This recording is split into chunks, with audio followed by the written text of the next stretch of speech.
Karambola sa DWIZ. Programang sasagutin ang iba't ibang isyu at mga balita. Karambola sa DWIZ. Tatalakayin, hihimayin at pagtatalunan ang iba't ibang mga isyu. Karambola sa DWIZ. Programang pwede kang maghusay pero for now, pwede ka rin mas-crash. At ngayon, narito na ang inyong mga karambulista at ang programang Karambola sa DWIZ. Magandang umaga sa atin lahat. Ito po yung programang Karambola sa DWIZ. Samahan po nyo kami hanggang mamayang alas 10 ng umaga dito po sa ating programang Karambola sa DWIZ. Mapapanood at mapapakinggan kami sa website www.DWIZ882am.com at download tayo sa DWIZ app, DWIZ882 sa OS at Android phone. Live din po tayo sa DWIZ882 Facebook Live page. Hotline natin 8470-1758 to 50-54 at saka text line natin 0999-370-6758. Hindi, pare, ako na lang, pare, mali linaw ang ano. Ulitin natin yan. Mali. Ang hotline natin ay 8470. Wala na, hindi ko na.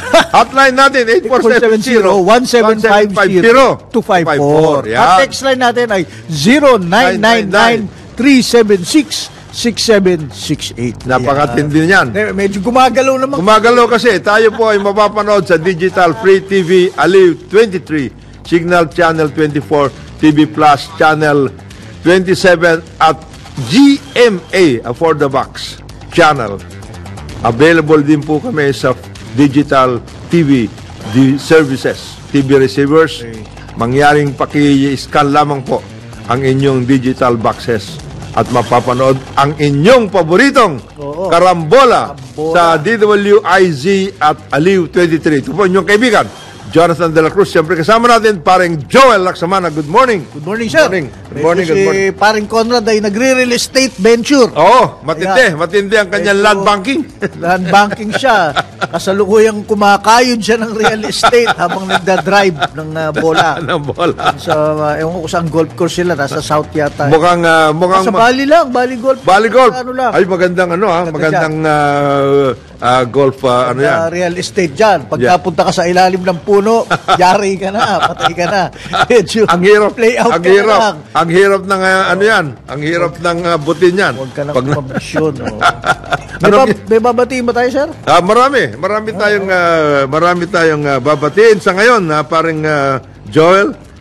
Siyempre, ang ating kaibigan na may mga birthday, kung sino man ng mga may birthday ngayon, itong si Bagani, ito'y kaibigan natin na naglalagay ng pangalan ng Bagani, pero actually ito, dating reporter, senior reporter ng Philippine Star, Perseus Etchimada. Perseus! Ikaw, kunyari ka ba? Alam mo yun, ewan ko kung hanggang ngayon, bit dati ni Perseus, yung Quezon City Hall. Oo. Diyan siya naglilipana. Yung circle na yan. Kasi marami hong mga ahensya ng gobyerno nandiyan sa Quezon City. Kabisado niya lahat ng ano dyan. Okay. May ilalakad kang papel at dali mo kay Perseus siya, bahala dyan. Nasa ano na ho ngayon siya? Paring Joel, si Perseus ay nasa Cagayan de Oro. Base siya, dun sa Region 10. Alam mo ba ito Hindi na. Naka-retire na to. Retire na ba si Perseus? Oo. Alam mo to, si Perseus. Bata sa akin yan alam mo ba to na isa itong parang chieftain ng isang IP group. Gano'n? Oo, si Perseus. Indigenous. Oo. Nandun doon yan. Kaya meron sa mga pangalan na ikaw, nagtatago ka ba sa pangalan? Kaya malakas ang dating ni Perseus. Magaan pero malakas. Magaan. He's really a diminutive guy. Maliit lang siya pero may dating talaga. May dating. Chieftain to Huwag kang lalaban ng English pati dyan. Yariin ka niyan. Yayariin ka nito. Perseus. Ba't ang tagal niya? Quezon City Beat, si City Hall. Ang dami na rin natin mga kaibigan na nasa Cagayan. So pag napadpad daw ang Cagayan de Oro. Yun. Kausapin mo siya. Marami tayong mga kaibigan na ngayon. Si Joey, Pelaez. Joey Pelaez. Aring nando sila. Basta Nandito. napapadbalo ka kagende oro, tuwan-tuwa ako dyan. Ang ganda ng Good lugar. morning. At Morning. siyempre, Happy birthday, Percio. mga kaibigan natin sa Mindanao, Mayor Joseph Evangelista ng Kidapawan. Ayan. Kidapawan. Governor June Tamayo ng South Cotabato. Ayan. Ng mga, Birthday din ba? hindi, binabati lang natin itong mga ito dahil Friday ngayon, panahon ng araw ng pagbabati at araw din ng... Mindanao rin lang. Ang kabrad ko sa Taekwondo, ang Marine Commandant, si General Chito Rojas, nandun ngayon sa Tawi-Tawi. Actually, nag-text siya sa akin kahapon, hindi ko na lang nabate. May signal sila hanggang doon. Ba, maayos sila. Napapanood nila ang karambola daw. Maayos ang doon sa... General signal. Chito. General Rojas. Rojas, grabe yan. Siya ang chief ngayon ng Marines Commandant. Yun. Napakaganda. At saka active na active ang mga kaibigan natin sa Mindanao sa ngayon. Siyempre, mga kaibigan natin sa... They're really focusing there. Ano yung si Chito, malapit sa kanyang puso niya Mindanao. Marami kasi sa ating mga officers. Nag-umpisa dyan sa Mindanao. Army, maging Army, Navy, Marines, Air Force, Mindanao ang kanilang first He doesn't first, consider it a assignment. posting pag napapadpad No. ron. Tsaka yung kinikwento nyo sa Tawi-Tawi, yung mga limang... Ang sasarap doon. Mga Ang sasarap kwento, doon. hindi ako naniniwala hindi nagdadali. Natin mga kaibigan natin dyan, si dating Congressman Nur Jafar, dyan sa Tawi-Tawi, siyempre si Gobmang at saka yung mga nandiyan ngayon na kaibigan natin. Of course, sa Sulu, Governor Sakurtan at saka yung mga kasama natin dyan. Medyo peace ngayon na nandiyan, ha? Dati, labanan dyan. Pero ngayon, medyo maayos. Paano yung mga usap-usapang succession? That's a hindi. bad word ba rin? Oo, as far as... Palasin mo silang mga kapatid natin. Hindi, as far as they are concerned, medyo... Actually... They're not even thinking about that. Oo. Yung isang batang congressman, anak ito ng kaibigan natin si dating Governor Mike Adjong at kapatid ng Governor ngayon na Lanao del Sur, si Governor Bombit Adjong, si Congressman Adjong. At sinasabi nga niya, medyo wag na natin pag-usapan yan dahil we have gone through a lot of troubles, a lot of heartaches, etc. because of this drive to for secession. And if you talk about secession, napakatinding pag-usapan yan because it brings a lot of heartaches and bad even, memories. diba, with the BARM there, yung Bangsa... It's already there. Bangsa Autonomous Region of Muslim Mindanao. And moving forward sila towards, ang kanila, economic, autonomy, ganyan, economic autonomy. Make autonomy happen. Education, sports pa rin. Ma-workout ng they're not thinking about succeeding from the No, Philippines. alam mo ba, and the best possible example na makikita natin of a country that's moving forward from decades of struggle, decades of armed conflict is Indonesia, paring Joel. They are just about to elect, or they have just elected a new president, former Special Forces Commander General Prabowo Subianto, who is now coming in as the next president of Indonesia. A 17,000 island, sprawling 3 time zones, ha? Pare, alam mo ba yun? 3 time zones ang Indonesia. Laki ng Indonesia talaga. Indonesia. And the first ever na one-day electoral activity in the world, the first, na 205 million ang bumoto. Isipin mo yung population, yung voting population nila. What power? Tayo 65 lang eh. 65 lang ba tayo? 65 lang tayo. Na tayo. Hindi pa tayo voting, ha? Voting. Voting Population. Sila 205 voting population. Antakin mo yung Indonesia. Antindi. That was, sa totoo lang, dumaan din sa tinding napakatindi political niyan. problem. As a matter of fact, si General Subianto has been accused of human rights violation. Siya mismo. During the Suharto time. Yung mga, di ba, yung nagkaroon ng problema panatan, sila, yung matindi. Against yung mga communist. Di ba, from President Sukarno, the first president, to President Suharto. Di ba, ang sinasabi nila, Indonesia, especially Jakarta, was in ang flood waters nila kung baga ang sinasabi nila was in blood. Ang flood waters. Talagang matindi ang banatan doon. Because they had to si President Suharto was the president, was the Para commander silang of Compact. nag-cleansing. Nag-cleansing sila Political doon. cleansing. Hindi naman ethnic eh. Hindi. Political cleansing ang nangyari sa kanila. Oo. Hindi gaya sa Malaysia yung nagkaka-ethnic. Wala. Doon Political. political cleansing because at that time, ang tingin nila, then President Sukarno, the first president, the founding president of Indonesia, was already captured by the PKI, which is the Indonesian Communist Party. Okay. Yung Minister Adit, yun ang president. Yun ang kanyang pinaka mas malapit na cabinet member niya. They have already taken over the administration. That's why nagbalikwas yung army, yung the armed forces. Kaya malakas ang armed forces ng Indonesia. Kaya malakas ang malakas. Traditionally as an institution. Yes, as an institution. They're very strong. Oo. So ganyan yan. And General Subianto, the son-in-law, the former son-in-law of then President Suharto. Alam mo ba ang naging mangyari? Pinapanood ko yung mga nangyayari sa Indonesia pa rin. Okay. Napakalakas ang influensya ng social media at saka AI. AI. Really? Oh yes. Itong campaign ni General Subianto, it was being described in media na parang it was a very happy campaign. Ginamit nila ang TikTok at mga Instagram. Oh, yan. Very, very happy. Sayawan sila ng sayawan. It was a very happy, moving forward kind of thing. And siya mismo, isipin mo si President Suharto, who has been dead for about 10-15 years. Nagsalita. Nagsalita. Urging the Indonesians to vote. AI, ginamit AI yung ginamit nila. Isipin mo yan. So, the influence of AI in elections, talagang matindi ito. And it's now meanwhile, the economy of Indonesia is moving.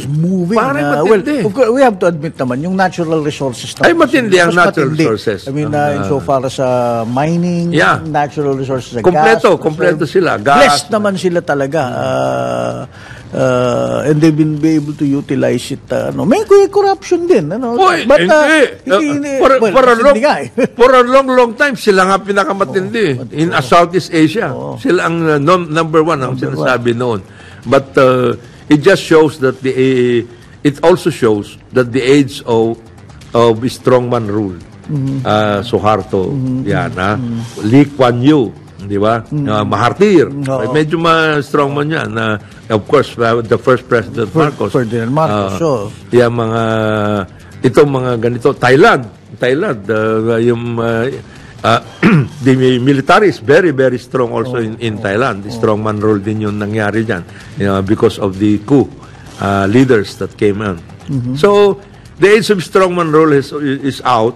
And then, ito nga, yung democratic, isipin mo, they went through that 205 million ang bumoto sa Indonesia. So, matinding-matindi ito. This is also a lesson for us. The age of strongman rule, para sa a lot of these ASEAN countries naman, nanganak ngayon ng bagong mindset, extremely more well-educated na mga leaders din.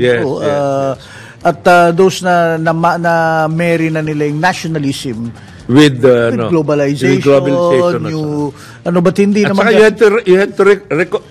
you had to Pero did they fall into the same trap that we did? Sumobra naman tayo sa liberalization naman. Sila hindi. Thailand hindi. Tayo naman we embrace too much naman yung mga concepts nila. Naging tayo para kumbaga sa iba, naging so extremist, more populist than the Pope. Yun. Ang nangyari sa Pinoy tayo, we don't do things halfway. Kung ano yung sinabi ng puti, ginawa natin lahat. Sila hindi. They really had a culture of taking care of love of country taking care of national interest in the best way they can. And then ito rin nakita natin dito sa election nito, and we are talking about this in the context of our own relations with the world. especially our relations with our neighbors in ASEAN. Napakaganda yung kanilang example kasi in the case of President Subianto, for example, he rediscovered himself. He remade himself in another image. Talagang nagano siya.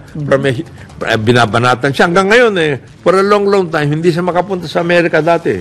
Okay. Nung naging defense minister lang siya, kaya nakapunta sa Amerika. Pati sa Australia. Australia is a very, very... Ay, ang Australia, sa totoo lang, napakalapit sa kanila. Lapit na sa kanila. Kaya ang daming economic footholds ng mga Australian companies doon sa Indonesia. I distinctly remember kasi meron akong pinsan yung misis ko, yung asawa. Ang halos lahat ng businesses niya is there, close by. Ano ba to? Yung pinag-uusapan natin, maraming diving din doon eh.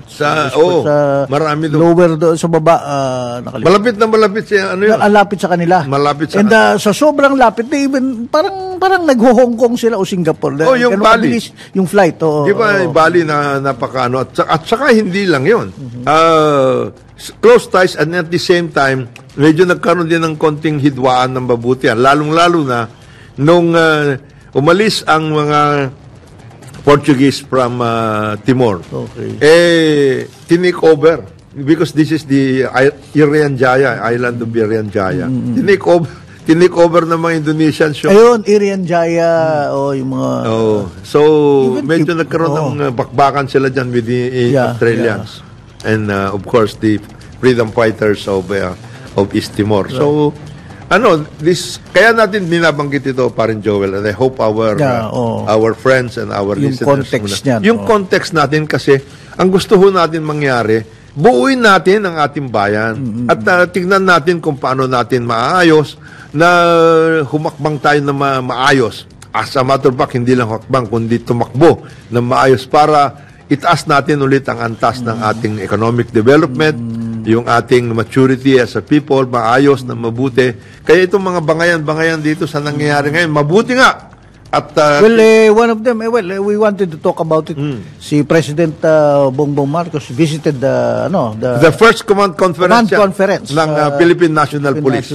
Napakaganda. Ngayon may mga nagsasabi, siyempre mga kolumnistang ilan, naglo-loyalty check. Hindi. Ito ba yun? Naglo-loyalty check sila? And then, si President has every desire, has every reason to talk with the police and later on I think with the armed forces. The reason being we have to take care of our security in both internal and external. In the case of the police, ang main message ni President Marcos doon was to organize yourself, unite under a unified command. At the same time, ayusin ninyo yung inyong communication system. Cybersecurity, etc. and everything. Kasi sabi niya, kayo day to day, you have every obligation na kailangan ayusin ninyo yung peace and order situation in each and every community. And for you to do that, iayos ninyo yung communication system. Itong command conference, kasi may mga kaibigan ako nasa Defense Press Corps may konting grumbling sila. Although yung mga yun, sanay naman sila pag may tight security. Yes. Walang media coverage. Wala. Closed door. Closed door talaga yan. Nung panahon ng defense nung kayo, closed door! May kami ni Noni Pelayo, ni Bitog, nandun na kami nasa loob na kami. But then again, that's because, ganun talaga. Pero this one, wala talaga. It was tight, it was closed door. Kung nagkaroon na tongue lashing about peace and order or drugs or loyalties, walang may alam. Kayo naman kasi ni Paring Noni at saka si Alex Alan yata yun May tawag kami nun. Kami yung the squeezy gang. Kasi nakaka-squeeze in kami dun sa loob. Si Manong Joe ang kaibigan nyo The one and only Joe sa bulletin sino the one and only Attorney Joe na bata ni JPE. Nasa defense yun. tama ka. Yun ang- Pero nandito kami doon sa part ng si General Louis, si Luis San Andres, Kaluwi, Kaluwi. Tapos sila, kaibigan nyo kasi sila yun. Kati, gano'n. Colonel Nick Kati Katigbak. Tapos at that time, ang Chief of Staff, General, Chief PNP, naging Chief AFP, naging Presidente, Fidel V. Ramos. So, ano naman yun? Iba naman yun. Iba naman na but what I'm saying, pag nag-close door, hindi talaga totally close door. May mga napapasok. May mga But this nakakapasok. one, yung kay President BBBM, Talagang closed door. Sila lang. so a lot of speculation, but ikaw, tama yung sinabi mo, no? There was no loyalty. No. This was really, first command conference, kailangan gawin to. Internal, external security issues, pinag-usapan. Pag-aralan natin na mabuti how we are going to handle ourselves in the next Ang fears kasi ng mga tao, yung dating presidenting Rodolfo, Roa Duterte. Rodrigo Roa Duterte is perception malapit ang kanyang relation sa police and forces, military, sa mga yeah. police. I know that for a fact. Yeah. Dahil may mga kaibigan akong talagang na-resurrect ang mga karir sa kanya. And because he has this charisma with the men in uniform. At the same time, tinaasan niya mga sweldo. Yung pa. So talagang medyo ganon. And then pagkatapos itong mga pronouncements niya, tuloy yung mga tao iniisip, is he calling his markers? Yes, Talagang yes. hoy, Ganon, okay. hoy. Dito tayo. Hindi naman, hindi ganon ang nangyayari. I think the president was just reiterating that we have one nation, a united country, and we have to work out so that we maintain our national integrity and our situation as one of the leading countries in this part of the world, no? At the same time, ang sinasabi niya, i-enhance ninyo yung capability ninyo to handle things, especially in the case of your communications capability at saka yung inyong cybercrime security efforts, no? Para maganda ang inyong pakikisalamuha at pakikibagay sa ating mga komunidad. Kasi lahat, ang mga pulis yan ang direct, isa sa mga pinaka-direct, frontline yan. Kung masama ang dating ng pulis sa inyong komunidad, ang sama ng dating ng gobyerno. Kasi sila nakikita sila ang ng gobyerno doon kumbaga, kasama ng teachers, kasama ng health workers, yan ang mga direct ang kanilang involvement sa komunidad. Kaya siguro sinabi rin ng Presidente, disiplinahin natin sarili natin, marami tayong mga problema, ayusin ninyo yan para maganda ang ating pakikibagay sa ating mga komunidad. Napaka-importante. Pero communications basically ang parang na-highlight. Na-highlight dito. Well, new age technology at yan si Presidente siyempre is a modern president ng kanyang tinututukan at saka more than that, I understand that he will also discuss the other social services within the PNP.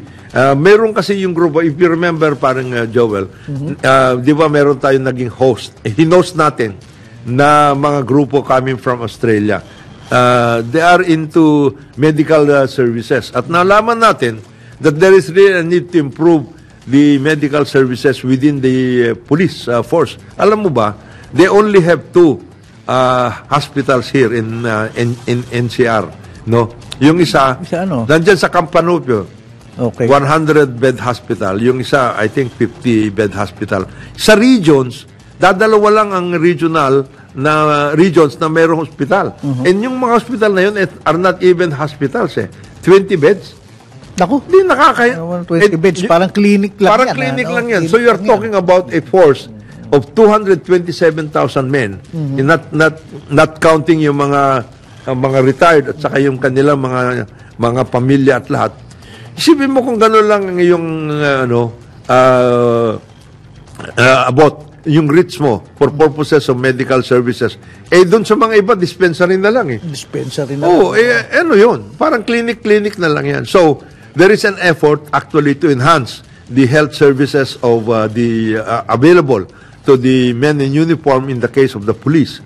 And I hope that will also happen in the case of the armed forces. Mabuti ang armed forces, meron silang Biluna. Ayun, At meron Biluna. At saka Bonifacio.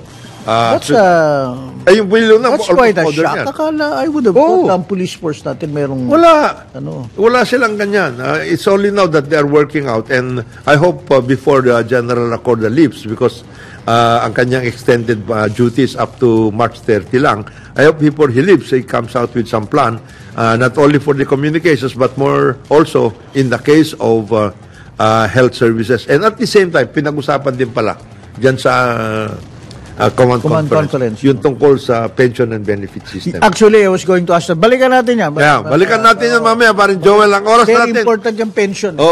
Alas 8:30 na umaga dito sa ating programang Karambola sa DWIC. Balikan natin ang ating mga karambulista at ang programa Karambola sa DWIC. Balik pa tayo. Dito sa ating programang Karambola sa DWIZ. Ito pa rin mga kaibigan. Jonathan De La Cruz, siyempre kasama natin paring Joel Laksamana. Good morning, paring morning, Joel. Sir. By the way, babatiin ko lang, may bisita kami kagabi sa bahay. Umalis na siguro ngayong umaga, nauna ako. Si Maring Jo, galing Sydney, Australia to. Kilala ko to dahil yung asawa rin niya, nandun, naiwan sa Sydney, this time kasama. Tracker yung asawa nito sa Sydney, bro. Alam mo ba, paring... At nandito siya, si Maring Jo. Matagal na sila? Matagal na. Lumaki na ang mga bata rin doon nag-aaral. At nandito lang si Maring Jo to fix some papeles sa mga SSS, mga ano din. At saka ayan, magliliwaliw sila ni Maring Maggie sa Tagaytay daw. Tagaytay, Nakikinig siguro sa radyo siguro sa kotse. Magandang umaga sa inyo at mag-enjoy kayo dyan. Taga Sydney, Australia. Nabisita na namin ilang beses to eh. Marami ng bagong kayo nandyan sa Tagaytay. Pumunta kayo. Yun nga balak nila. Alam mo na, pag pumunta sa Tagaytay, ano pa gagawin kundi kakain? Masahe. Magpamasahe ko dyan. Meron dyan. Masahe. Ganon. At baka pumunta sila dun sa, yung merong usong-usong gustong gawin ng mga tao magpapa-Instagram. Nakababad sila sa kawa na may apoy sa ilalim. Ayun, yun. Mga ganon. Ako, kayo na lang. Ikakain ko na lang yan, di ba? Alam mo ba, paring Joel, napakarami ng ating mga kababayan sa Australia, and we are getting a good feedback from our friends in Australia. As a matter of fact, yung bisita natin 2 weeks ago, mga Australiano, sabi niya, they are very, very, very happy, proud of our kababayan dyan sa Australia. Many of them are really working hard professionally. They've been there for a long time. We have about 250,000. Mga professionals. Si Maring Jo is an IT professional. Asawa niya tracker naman eh. Kasi iba yun, Mike, mahilig sa ganun eh. Hindi, saka malaking bayad niya. Malaking bayad niya. Sa ano. The president, by the way, is going to Australia. I understand. Okay. This March, kasi meron yatang forum pagdating sa health. We're talking about health and other. Yung mga bisita natin 2 weeks ago, sabi nila, the president, your president will be going to the convention center that we built and managed. Sabi ng isang grupo, yung plenary group. And then he will be hosted, I understand, by the founder and CEO of Aspen Medical. This is the medical company na sanay ito sa mga ambulatory services, hospitals at lahat, and especially for medical services for the armed forces and the police. Kaya they are really trying to get the working with our police and our armed forces. So sabi ko, sige, mag-offer kayo ng services with the Department of Health, kay Secretary Herbosa, and we will try to get the police and the armed forces to join you insofar as this enhancement of medical services is concerned. Because pag naipasok naman ito, parin Joel, this is not going to be limited to the security forces alone. It will be made available to the general public. Kaya lang, siyempre, may priority yung mga nandiyan sa armed forces natin. Well, particularly kung kunwari regional ang pinag-uusapan natin, kung ikakalat dun yung services. In the areas where they will operate, I'm sure there will be community outreach services din na medical. Yes. At kasama yan sa Winning Hearts and Minds. Yes, importante yun. Napaka-importante niyan. By the way, you're talking about Winning Hearts and Minds, I think medyo humupa na yung issue tungkol sa People's Initiative. Medyo nagkaroon na ng konting The hearts and minds Aregwa. ay hindi nagbabangayan ngayon. Ha? The hearts and minds. So. Oh, hindi na. Hindi na. At ang Okay. COMELEC has already... Okay. Ano ba ang istorya? Withdrawal daw nung Hindi, kasi signature, ano? the COMELEC has approved the withdrawal form. Okay. Merong form pala withdrawal yun. form. Withdrawal form. Okay. So, lahat ng mga gusto mag-withdraw, ayan, gamitin na ninyo yung withdrawal form as approved by the COMELEC. Yung mga siguro, yung mga signatories ang pinag-uusapan dyan at lahat. At the same time, yun tungkol, alam mo, paring Joel, this is one thing that I hope both houses will discuss properly, no? Tungkol ba sa budgeting process, budgeting and auditing processes in national, in both the national and local governments. Alam nyo ho, every year, at the start of the year, the president, in the case of the national government, proposes a national expenditure program. O plan. Okay. Di ba? NEP, that's what you call the NEP. NEP. Ganyan din sa local, ha? The local governments propose a budget for their local, for the requirements of the LGU. And in the case of the national government, it goes to Congress. It starts at the level of the House of Representatives. Diyan nag-uumpisa yung Appropriations Act natin. So, you go through hearings, etc. and everything to the point na magkakaroon na ngayon ng approved at the level of the House na budget. You can take a look at the budget, you can work out, you can transfer, you can actually move the allocations from agency to agency, etc. and everything, but you cannot increase the budget. Okay. Yan ang workout dyan. Senate, mayroon din ganon. Once the House approves its version of the budget, it goes to the Senate for their own scrutiny, etc. and everything, and then you have a bicameral conference committee. If the one approved by passed by the House is different from the one passed by the Senate. So mayroon bicameral to reconcile the differences, if there are any, in the case of this particular budget. Ang nangyari yata for this year, malaki yung unprogrammed funds. Anong ibig sabihin ng unprogrammed funds? Hindi pa na-identify yung mga items for which these funds will be used, no? It's either these unprogrammed funds are already, part of it are already funded, or we are looking for funds so that these funds can be allocated later on. Okay. Ngayon, dyan kasi meron mga na-explain nyo dati yan. Kasi may mga projects, government projects na subject to the availability of funds. Yes. Okay. Ngayon, ang nangyari yata dito sa binabanggit ngayon ni Senator Amy, and it's good that she was able to identify. Sabi niya, bakit biglang nagkaroon ng nagkagulatan, nagkagulatan. Ang parang lumalabas na explanation ng House is that this is all part of the unprogrammed funds. Hindi na ilagay muna yan kasi pinag-uusapan pa yung project na paggagamitan. So, ganun ang nangyari doon. So, nailagay ngayon yung AKAP. The implementing rules of which are still being worked out by the Department of Social Welfare and Development. I hope this thing will be finally bakit siya nagulat? I mean, hindi ba pwedeng tawagan siya o inform na, Madam Senator, ito nga pala dito, ganito ang galawan dito, ganito mangyayari. Parang nasabi niya hindi ganun daw nangyari. Parang sinasabi ni Senadora, parang hindi ganun na nangyari. Parang sinabi na, kumbaga, this particular part of this, sinasabi, she's talking about the 60 billion allocation. That the 60 billion allocation from the unprogrammed funds sequestered na ng House. Ibig sabihin, this particular allocation is going to be dedicated to projects to be proposed by the House. Parang ganun na nangyari ang lumalabas. So kaya hindi nila na muna nasabihan yan. Ngayon lang sila nagkaroon ng ganyan na listahan. Ayun. Ngayon, ang suggestion ko nga sa kanila, pwede ba? You go back again. Because the President has already signed this eh. Oo. Ay, paano mo paayusin ito ngayon? Ang pag-uusapan ngayon, From the unprogrammed funds, pwede ba mag-usap-usap kayo? Ito ang allocation natin for this particular sectors, health, for this particular sector, DSWD, for education, yung ganon. Because malaki yung unprogrammed funds eh. Once we have enough funds, or once the funds have been set aside for this unprogrammed funds, then these are the projects that will go into it. I think that is the best way. These are the projects that we hope will be used, where these funds will be used.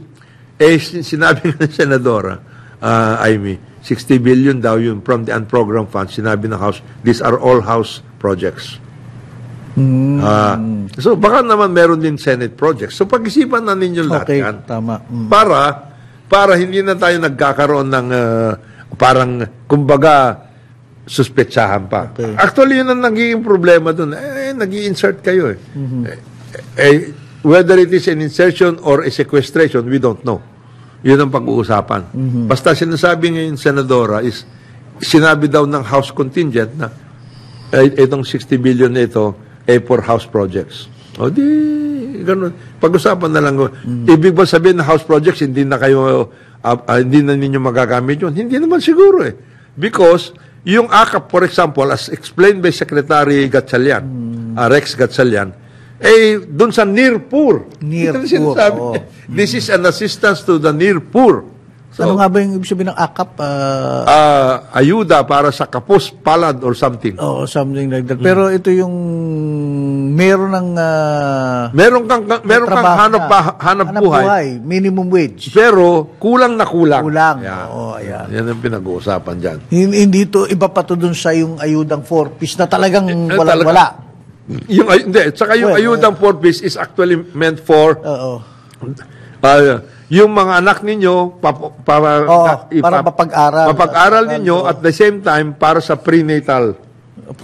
Yung mabubuntis, Tama. pupunta ka ngayon Which is a laudable project Yes. naman. Ngayon, di ba sinasabi natin kahapon parang next Joel? generation ay hindi maapektuhan. Ang gawin na lang natin, pwede ba, for purposes of the 2025 budget, pag-aralan na natin lahat itong mga ayuda, in quotes, ayuda programs, para malaman natin magkano ba talaga itong ayuda programs at saka, since these are dedicated to specific needs, yung ba may nangyayari? Oo. Yung ba ay nakakatulong ba? Yeah, ang konsepto din ng ayuda kasi ay panawid Yes, basically. buhay, gutom at technically pwede ka dapat mag-graduate niyan Yes. dyan. Yes, yes. Yung bang darating ang araw na hindi mo na kailangan Hindi mo dahil na nagkaroon kailangan. ka ng hanap buhay. Pag nagkaroon ka ng hanap buhay naman, maaring pasok ka naman sa AKAP dahil may hanap buhay pero kulang ka. Pero hindi ka na yung Hindi ka na yung kasi masyad... sabihin natin nag-graduate na yung mga anak mo, okay na o nagkahanap buhay ka. Diba? Hindi ka na dapat sa kasama sa Nanganak ka 4-piece. na. Dahil prenatal eh. Oo. Nanganak ka na, ganun. Yung ganong klase. Ngayon, Walang overall na nakakapag-monitor niyan. Ano? DBM supposed to be doing that eh. Kasi sila nakakaintindi ko saan itong mga pondo-pondo na ito eh. Kagaya niyan, merong assistance to farmers. Merong assistance to fisher folks. May assistance to drivers. Yung gasoline assistance at lahat. May assistance of course to sa mga yung mga training assistance, tupad. May mga assistance doon sa mga nawalan ng trabaho. Maraming ganun eh. And then there is also, by the way, there is also what you call a LGSF, which is the Local Government Support Fund. That is also an assistance to local governments. Lalong-lalo na doon sa mga local governments na kulang yung kanilang IRA or Internal Revenue Allotment or some other sources of funds para sa pangangailangan ng kanilang mga munisipyo. So there is also what you call local governments, LGSF, Local Government Support Fund. And there is also a support fund, paring Joel, for GOCCs, ha? Meron. Government There is a government-owned and controlled corporations. They are also some of them are being supported. They do not... Akala ko ba these are supposed to be self-sustained? Yun na nga eh. Kikita para sa gobyerno. But there are certain projects that they are doing na kailangan nila ng additional support. Okay. Something like that. So, kagaya niyan, before NFA, one of the heavily supported agencies, kasi they're supposed to handle our stocks. rice stocks in the case of NFA, no? So, yung nga nagkakatalo, yung mga ganong klase. But the bigger assistance, to my mind, na hindi natin nakikita palagi at hindi rin napapansin at ayaw din pansinin in a sense, yung mga nabibigay natin na incentives para sa mga businesses na malalaki lang, yung mga malalakas malalakas kumuha ng incentives. Kasi sila nakakaalam kung paano kung paano mag-prepare ng project study, etc. Para pupunta ka sa BOI, pupunta ka sa zone, processing zone, etc. You have to prepare certain this studies. is based on the proposition, on the concept, na by giving incentives to these companies, big conglomerates, they will then build up their OPEX, CAPEX, build up malakas ang kanilang negosyo. At yan naman ay yung kanilang kita in terms of sa taxes as well as yung taxes kasama nga sa incentives. But what I'm saying is it will grow the economy and the benefits will trickle down to the populace, sa kababa hanggang sa kababa ng lipunan. Hindi ba nangyayari yun? Actually, tama naman yun, in principle. In principle. That is the globalization principle. Pare, ang problema, yung implementation. Okay. Di ba? Yung mga iba, nakakalusot, nabibigyan na nga sila in one incentive scheme, in one agency, pupunta pa sila, part of their operations, kukuha pa sila ng additional incentives. May mga ganun kukuha pa sila ng additional incentives, etc. Alam mo, masaklap pa niyan. Tulad ng pinag-uusapan natin sa ayuda na darating ang panahon na gagraduate ka. Dapat graduate ka. Dapat ito rin mga incentive na gagraduate ka rin. Hindi Alam mo, because ako galing ako sa corporate. Ay, pare. Abay, they begin to jealously guard those incentives and they begin to look at it as a right. Yes. Every year, entitled na tayo. At every year, kailangan kinukompute yan. At kung aapekto ang bottom line pag tinanggal kasi. In fact, masisibak pa o pagagalitan yung project officer. Bakit mawawala na incentive sa atin? Teka sir, we are performing well hindi, kailangan sa atin pa rin yung incentive na yan. Diyan nagkakatalo pare. Alam mo ba, ako galing dati ako sa BOI. BOI. At that time, medyo hindi pa masyadong malalakas ang kanilang mga operasyon sa ganyan. Nagkaroon ng cottage industry. Diyan sa incentives na yan. Kasi yung mga iba, hindi nag-umpisa ka, bibigyan ka ng incentives to put up your company. Di ba? After a while, pag naput up mo na, hindi ito mga ginagawa. Naput up mo na, you have a 5-year program, bibigyan ka ng incentives. Towards the 5th year, mayroon kang gagawin na parang project. Within your operation, hihinga mo na incentive yun. Ito hindi. Ano to? Expansion na ito. Project ito etc. Hindi na, kasama na nga yan sa operasyon mo. Nabigyan na kita ng incentive dati. You modernize this particular part, distribution, hindi, ayos na dapat yan. Hindi, meron pa kaming bagong, so may panibago. So, walang katapusan. Walang katapusan yan. So, similar sa ayuda, mahirap at mayaman, pareho rin ang mindset. Ang lalakas pa din mga yan. Ang lalakas. Pag nagkaroon ng mga tax measures na pinag-uusapan, ito na yung mga lobby. Pare, huwag matatanggalin yan. Kasi ito yan workout ito, etc. Yung ganon. Antindi niyan. At kailangan mo talaga na magagaling na core planning, mga abogado, regulatory, navigate through that. Accountant, etc. Tignan mo yung mga malalaking operasyon na yan. Di ba? Nagagalit tayo dito sa mga nabibigang farmers, etc. Million yung mga yan Samantalang ito isang korporasyon lang, laki. Hindi lang yun. Nakakakuha pa ng laking funding support from government banks yan. Government banks like yung Land Bank at saka DBP. Ikaw ba, baka mamaya farmer ka. Naka-ano ka na rin, naka-forma ka na rin ng konti, etc. Pero wala kang merkana. Pero wala kang merkana. Baka hindi ka papasukin sa bangko Hindi naman siguro. Papapasukin Land Bank ka Huwag ka masyado namang umasta ka para kang taga-BPI o taga-RCBC. Kailangan naka-merkana nga okay. Tingnan mo, di ba, sinasabi natin, di ba Land Bank, pinag-uusapan natin, 829 billion pesos ang sinasabi nila, inilagay nila na agri-loans. O tignan mo kung ilan ang doon. Baka 30 billion doon, ibinigay sa 1 million farmers. Magkano lang yun? Oo. Na loan. Sige nga. Out of the 859 billion, 30 billion binigay sa farmers. As compared with those na ibinigay kung kani-kanino. Yun sinasabi mo, hindi, kailangan ito dahil malaking operasyon to eh. Oo. The returns are much, much bigger. Nandun na tayo, pero tingnan nyo na mabuti yan kasi i-expand din nyo yung ibig sabihin ng agri-agra loans. Kasi you're supposed to be under the Banking Act, 25% of the loanable funds of all banks, not just the government banks, should go into agri-agra. Agriculture and agrarian reform projects. O yun, tingnan natin na mabuti yan. Kasi ako, natatawa na lang ako, alam mo kung bakit. Kung minsan, yung mga kaibigan natin, marami na naman tayong kaibigan na kamarkana na mabuti. Okay. Sabi ko, pakuya-kuya ko kayo dyan sa Manila Penlabi, putra, ang inyong nagkikitaan lang yung incentive eh. Okay. Wala naman kayong ginawang bagong operasyon eh. Pare, wag ka na mag-iingay. Ano to eh? It's part of our workout. Kailangan natin trabahuin to because we are going to have new technology. Naku, okay, yan. Yung new technology, ano na yan? Another incentive yun. Yung new technology. At the rate they bandy about the term new technology since the last 20 years, dapat naunahan na natin ang Silicon Valley at talo na natin lahat ako sa mga yung mga nandun na. Anong klase. Yung mga ganong klase. But anyway, mabuti, sana yan ang pinag-uusapan ngayon and I hope yung ginagawa ngayon ng Senado tungkol doon sa amendments to the or revision of the Constitution tungkol sa economic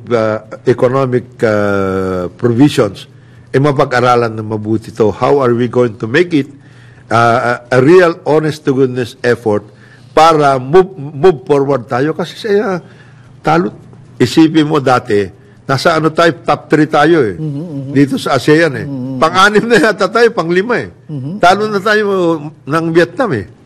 Pagdating sa moving forward, pagdating sa workout, talo na tayo ng Vietnam. Nakakalungkot yun because that should not have been pero napag-usapan natin lahat ba ito nasa loob ng konstitusyon, napapalubor. It's a matter of implementation, enforcement. It's a matter of implementation and enforcement. Ease of doing business, ang ayaw lang red tape, corruption. Yes, kasama na yun. Actually yun. Power.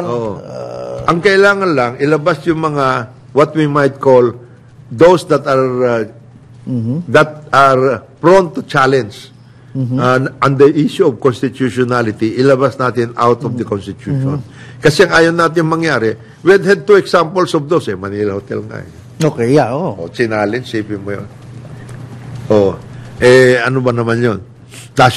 Ang naging issue doon, national patrimony. Nasa Constitution yun. You can always cite national patrimony in many instances. Ito, national patrimony, natenga na yung project. Wala silang pakialam sa bidding, sa numbers, wala. Yung management, wala yun. National patrimony nga eh. Yun din, ganun din ang nangyari doon sa petrochemical plant. Bataan versus Batangas. Okay. Yari din yun. So tuloy yung sinabi ng mga taga-Taiwan, we're supposed to put up dito petrochemical plant. Wag na lang. Pupunta na lang kami sa Pupunta na lang kami sa Thailand. Doon sila nagtayo ng petrochemical plant.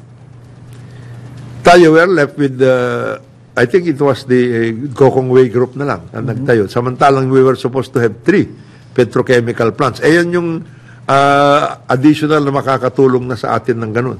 So, and then, ang nakakalungkot pa dyan, parang Joel, yung issue, why don't these guys go into basic services? For example, meron naman new technology for sewerage, waste management, etc. Bibigyan din naman sila ng incentive pagdating doon eh. Bakit hindi sila pupunta doon? Yan ang isa sa mga malalaking problema natin. Yung sewerage system, clean up of our water bodies, etc. and everything. Di ba nagkaroon ng project nung panahon ni President Noy, sumalangit ang kanyang kalwa. Yung Laguna, desilting, so that ma-work out at lahat. Hindi. Hindi nangyari yun. Hindi. Dahil naman kasi yun the stain of corruption which galing daw sa previous administration. Was all over the place. All over the place. So, dumisisyon si President Noynoy, tigilan yan. We do things the right way. Alam mo yan, mga stain of corruption, you can always cite Stage also, sabi niya. Okay. Sorry. Di ba? We can always cite that Pero, let the project go. Kung meron nagkamali o merong corruption dyan, di separate na issue yun. Kasuhan mo yung mga sinasabi mong nag-corrupt. But let the project go. Is it a good project? Is it going to help us? Etc. Then let the project go. Di ba? Ngayon, yung mga you prevent it. Further corruption if there is. And then yung mga nag-corrupt dyan, for some reason or the other, kasuhan mo. I-prosecute sila. Prosecute mo. Do not let the project hang. Just because you have the whole environment diba? This is much too big for us. Walang mangyayari. Walang mangyayari. Mamamatay tayong lahat yan. Kagaya niyan, yung tungkol sa plastics.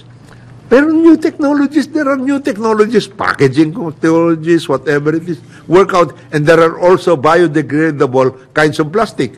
Bakit hindi natin ayusin yung ganon?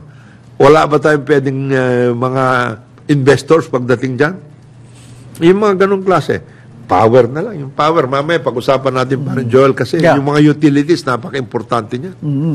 Diyan nagkakatalo Diyan nagkakatalo. Mamaya pag-usapan nga natin yung power kasi may nabasa rin ako na sa totoo lang, it's nuclear power is really the way to go. So far as cost, at saka LNG. LNG, okay. But naiipit tayo dun sa konsepto na, the Philippines does not have the institutional or capability to manage it. Saan tayo pupunta?